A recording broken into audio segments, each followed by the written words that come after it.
Paz para todos, paz para você, Osmar, e todos os amados que estão sintonizados aqui nesse canal. O vídeo passado a gente viu algo sobrenatural, Abraão vencendo os 4 reis, que já tinha vencido os 5 reis, né? Os 4 reis venceram os 5 reis, levou todo mundo cativo, inclusive Ló. E agora nós vemos aqui Abraão vencendo esses 4 reis de uma forma gloriosa, né? E agora as consequências, né? Que é muito interessante, a partir do versículo 17 de Gênesis 14. Voltando a Abraão da vitória sobre Quedorlaomer e sobre os reis que a ele se havia aliado, o rei de Sodoma foi ao seu encontro no vale de Savé, isto é, o Vale do Rei.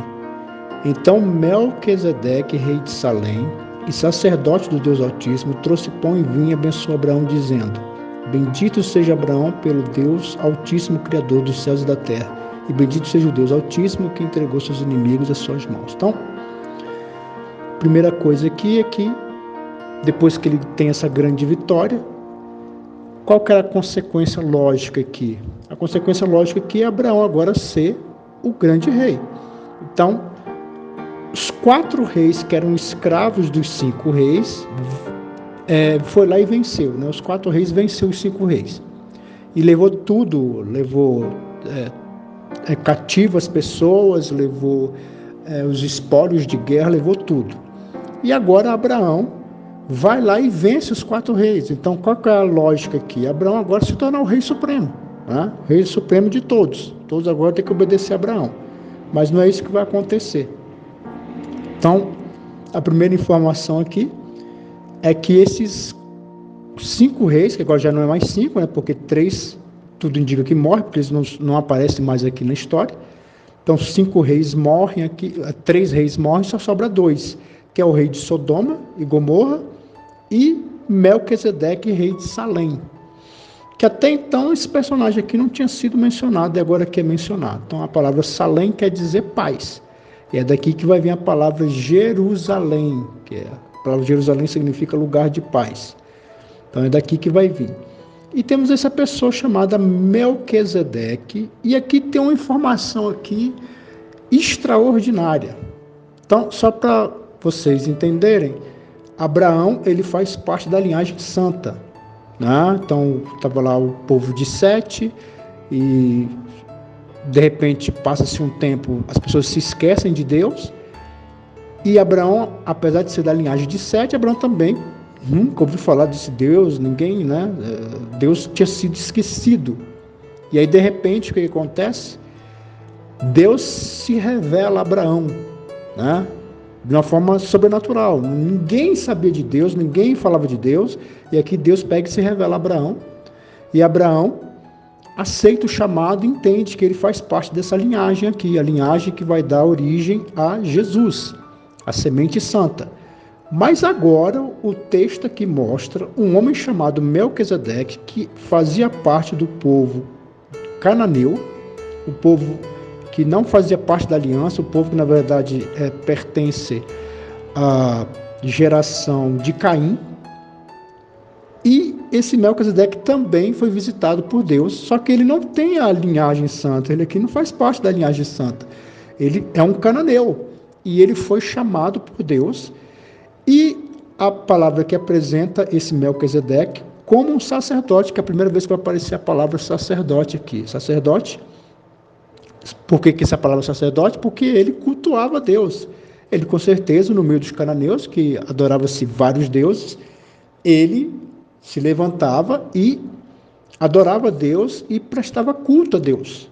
Por isso que ele é chamado aqui de sacerdote. Então, algumas pessoas aqui tiveram, lá nos cananeus, tiveram conhecimento do Deus. E aqui é interessante também que Deus se apresenta como Deus Altíssimo. Até então, Deus se revelou a Abraão como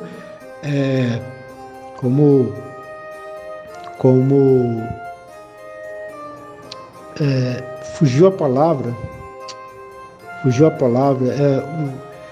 Deus se apresenta a Abraão com o nome Realmente fugiu a palavra, não estou me lembrando aqui. Mas daqui a pouco eu me lembro, eu falo. E agora aqui é chamado de El Elyon, né? Que Deus se apresenta a Melquisedeque como El Elyon, ou seja, o Deus Altíssimo. Que coisa maravilhosa. E também que trouxe pão e vinho, ou seja, trouxe uma oferta de paz para... Então, no contexto aqui, Melquisedeque, juntamente com o rei de Sodoma e Gomorra, eles são os sobreviventes. Então, Melquisedeque oferece um pão e vinho para Abraão, como oferta de paz. E mais interessante é que abençoou Abraão. E o ponto aqui, como é que ele pode abençoar Abraão se Abraão quer o porto das promessas? Abraão que faz parte da linhagem santa, então, na verdade, aqui era Abraão que tinha que abençoar Melquisedeque. Mas o que acontece? Na verdade, Melquisedeque abençoa Abraão. E dizendo, bendito seja o Deus Altíssimo, Criador dos céus e da terra, bendito seja o Deus Altíssimo que entregou seus inimigos em suas mãos. Que história maravilhosa. Então vemos aqui esse homem que Deus o chama entre os cananeus. E tem um detalhe aqui interessante, que na história de Melquisedeque aqui você não vai ouvir falar da genealogia, que é apresentado para todos aqui a genealogia. Já falei da importância da genealogia, justamente para mostrar da onde está vindo Jesus, mas aqui não é falar da genealogia desse homem, porque na verdade ele faz parte da geração de Cão, de Caim, Cão e Caim, né? Então, não é apresentado aqui, e também não é apresentado como ele morre. Também não é apresentado. Aqui é uma coisa sobrenatural de Deus mesmo, fazendo esse homem que se torna sacerdote e que agora abençoa Abraão.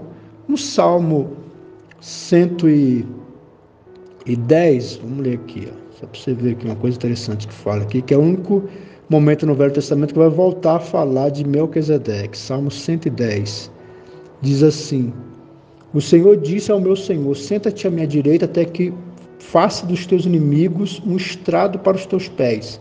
E o Senhor estenderá o cetro do teu poder desde Sião, e dominarás sobre os teus inimigos quando convocares as tuas tropas, e o teu povo se apresentará voluntariamente, trazendo vestes santas. Desde o romper da alvorada, os teus jovens virão como o orvalho. O Senhor jurou, não se arrependerá. Tu és sacerdote para sempre, segundo a ordem de Melquisedeque. Então, Melquisedeque aqui é apresentado de novo, mostrando que aquilo que acontece com Jesus, ele é levantado pela ordem de Melquisedeque, e por isso ele é maior, né? Maior do que tudo, né? Porque, na verdade, como eu estou colocando aqui, Melquisedeque é maior que Abraão, né? Então, é ligado aqui o sacerdote santo de Cristo, né? Eterno, por causa da ordem de Melquisedeque, que você vai ver confirmado isso lá no livro de Hebreus. Então aqui é um personagem aqui que tem essa importância, né, que traz essa simbologia de... Algumas pessoas até chegam a dizer que Melquisedeque na verdade era Cristo, justamente porque Sete, aliás, né, dizem que era Sete, né, Melquisedeque era o próprio Sete, mas aqui não tem a menor... Se fosse, Abraão com certeza teria dito, né, que se trata aqui de Sete, né, não Melquisedeque, mas o ponto aqui é que esse Melquisedeque aqui é que legitima o Messias. Mas mais para frente a gente fala sobre isso. Então, no versículo 21, antes entregou seus inimigos às suas mãos, e Abraão lhe deu o dízimo de tudo. Então, a primeira coisa que Abraão aceita de fato é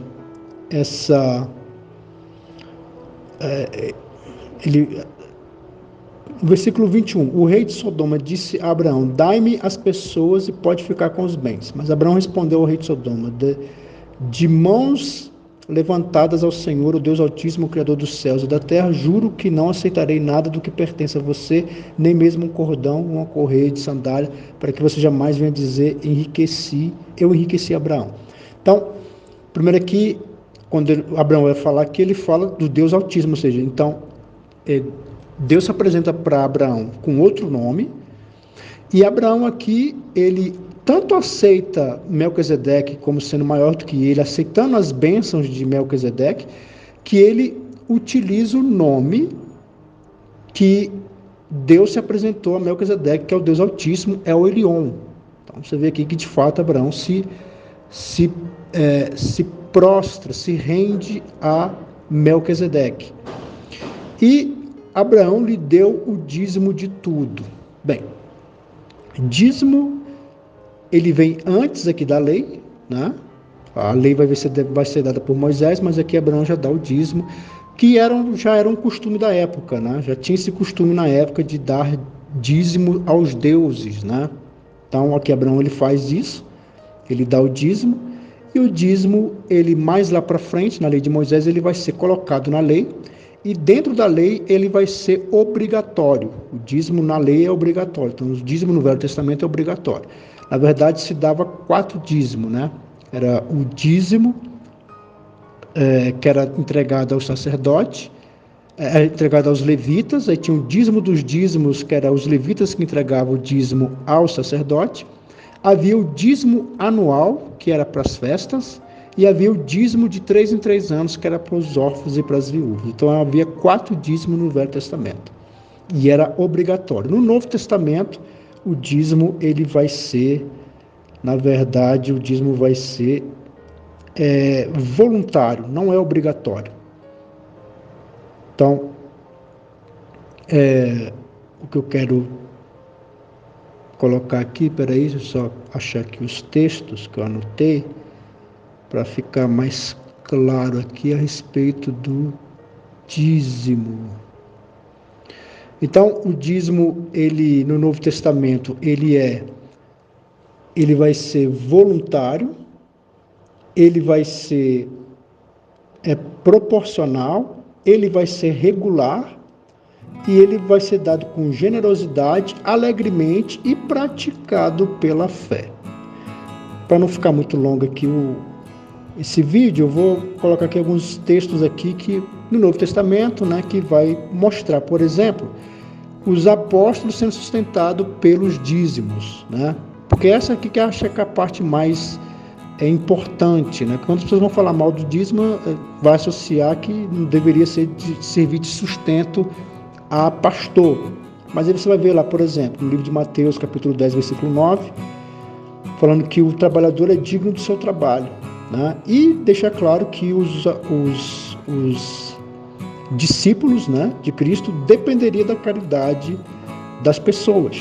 No livro de 1 Coríntios, capítulo 9, versículo 1 em diante, vai falar também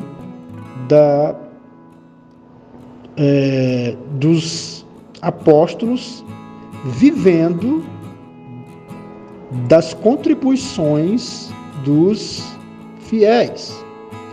1 Timóteo capítulo 5, versículo 17, fala de dobrados honorários, né, que são dados aos servidores da palavra.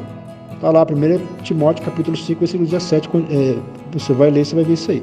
Romanos capítulo 15, versículo 26, onde Paulo está falando de uma coleta, que ele vai levar lá para os mais pobres de Jerusalém, que ele arrecadou, né, dos coríntios, ele vai levar para os mais pobres de Jerusalém, mas para isso ele vai passar em Roma e ele pede que os romanos ele vai passar em Jerusalém, vai entregar lá as ofertas, depois ele vai passar em Roma e ele pede que os romanos o leve para a Europa, para pregar lá na Europa. E os romanos teriam que dar sustento, comida, pagar passagem, tudo. Então são textos aqui que deixam claro que os apóstolos viviam dos dízimos e das ofertas. O dízimo, na verdade, ele não é obrigatório no Novo Testamento, e existem muitas perguntas que você pode responder dentro disso aqui, de ser proporcional, regular, dado com uma forma generosa, alegremente, praticado pela fé.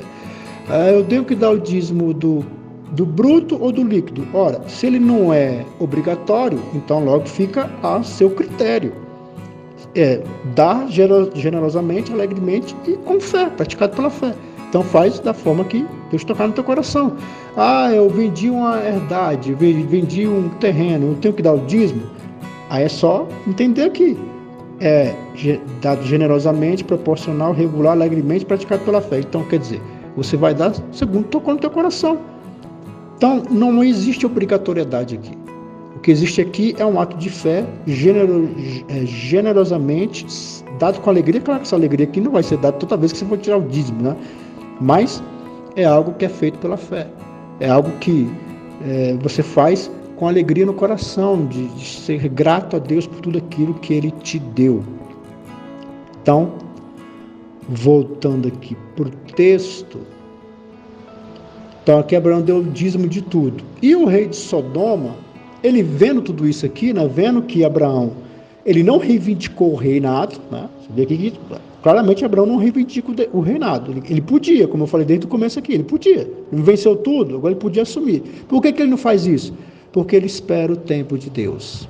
Isso aqui é muito importante para você, meu amado irmão, minha amada irmã. Aprender a esperar o tempo de Deus. As coisas nem sempre acontecem no tempo que a gente quer. Às vezes demora anos para as coisas acontecerem. Mas é melhor esperar, porque quando vem da parte de Deus, não há decepção. E aqui ele diz que o rei de Sodoma, vendo que Abraão ele fez isso, né, que ele foi generoso com Melquisedeque, o rei de Salém. Então o rei de Sodoma ele faz a proposta: dá-me as pessoas e pode ficar com os bens. Essa postura dele aqui, você vê que em nenhum momento ele é grato. Você vê que já Abraão foi grato, Melquisedeque foi grato a Abraão, mas aqui você vê que esse homem de Sodoma aqui, ele de fato tem um coração bem ruim, né? Ele logo vai ser revelado nos próximos textos. Então ele aqui não é grato, e ele falou: me dá as pessoas, você pode ficar com o restante de tudo que você pegou aí. Qual que é a resposta de Abraão? Primeiro ele levanta as mãos, né, para louvar a Deus. E ele diz: o Deus Altíssimo, Criador dos céus e da terra, juro que não aceitarei nada do que pertence a você, nem mesmo um cordão, uma correia de sandália, para que você jamais venha dizer: eu enriqueci Abraão. Então Abraão, sabendo da astúcia e da malandragem desse rei, ele deixa claro que ele não vai aceitar nada. Pode ficar lá com o seu reinado, pode ficar com Sodoma, pode ficar com tudo, as pessoas e tudo, todos os bens. Eu não quero absolutamente nada.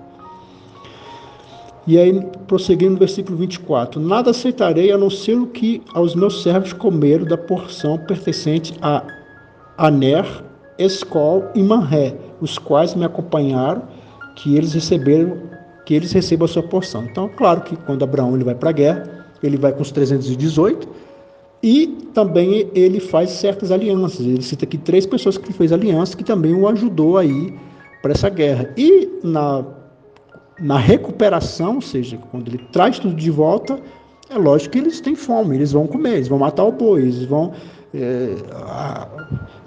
todo o sacrifício e a dificuldade que eles tiveram, eles fizeram por alguma recompensa. E aqui Abraão fala: você só vai pagar só essas pessoas que me auxiliaram aqui, é só eles que você vai pagar. Eu mesmo não quero nada. Por quê? Porque ele vai esperar que Deus o dê. E é isso que eu quero dizer para você também, que você tem que aprender a esperar, a crer em Deus e fazer tudo aquilo que é justo. Você vê que Abraão foi muito justo com as pessoas que o ajudaram. Por quê? Porque ninguém vence sozinho. É por isso que Deus te deu uma esposa, é por isso que Deus te dá uma família, é por isso que Deus dá pessoas amigos verdadeiros, é por isso que Deus te coloca em lugares onde tem pessoas que vão aprender a te amar, te respeitar, vão caminhar com você. Por quê? Porque ninguém vence sozinho. Não tem nenhum homem de Deus, Abraão, Isaac, Jacó, Davi, Daniel, que venceu sozinho. Todos eles foram ajudados. E eu quero dizer para você que Deus ele levanta pessoas também para te ajudar, principalmente da sua família. Aprenda a honrar as pessoas que te ajudam, e principalmente a ser fiel com essas pessoas. É Deus que as enviou e Deus sabe por quê. E no momento certo as coisas vão se revelar. Então aqui você vê que Abraão, ele espera no Senhor, espera a resposta de Deus, e está disposto a esperar o tempo que for. Eu quero dizer para você também que você tem que aprender a ter mais paciência. Eu não sei o que está acontecendo com a tua história aí, mas aprenda com esse texto aqui e aprenda a esperar no Senhor. Eu convido você a orar comigo. Meu Pai, Quantas não são as vezes que a gente fica desesperado, temeroso, preocupado? O tempo está passando, as horas estão passando, os meses estão passando, e quantos, ó Deus, não são testados através dos anos? Mas aqui, ó Deus, o Senhor fez algo tremendo. O Senhor deu uma grande vitória. E o Senhor ensinou o seu servo a esperar em Ti. Eu quero te pedir também, ó Deus, que essa pessoa que está passando por dificuldade, por problema, que ela aprenda a esperar no Senhor, que ela confie em Ti ao ponto de esperar os dias, as semanas, os meses e até os anos, porque o Senhor é o Deus de misericórdia, é o Deus que age poderosamente na história para cumprir a Tua vontade. A Tua vontade vai ser cumprida em tempo oportuno, não no meu tempo, não no tempo dessa pessoa, mas no seu tempo. Essa pessoa que está orando, pedindo pela família, pedindo por um emprego, pedindo para sair das dívidas, que o Senhor, meu Deus, venha estender suas mãos e venha operar maravilhas. Meu Pai, faz o milagre acontecer. Abençoa essa pessoa que está ouvindo essa palavra. Em nome de Jesus é que eu te peço, ó Deus. E que principalmente ela venha aprender a esperar, a honrar as alianças que tem feito, a valorizar as pessoas que o Senhor tem colocado na vida dela, que de fato são pessoas fiéis, amorosas e que de fato fazem parte do Teu plano. Meu Deus, que o Senhor venha nos ajudar a ser fiel, a honrar, a dignificar as pessoas que estão caminhando com a gente nessa caminhada. Abençoa, meu Pai. Em nome de Jesus a todos, pela glória do Teu nome é que eu te peço. Amém.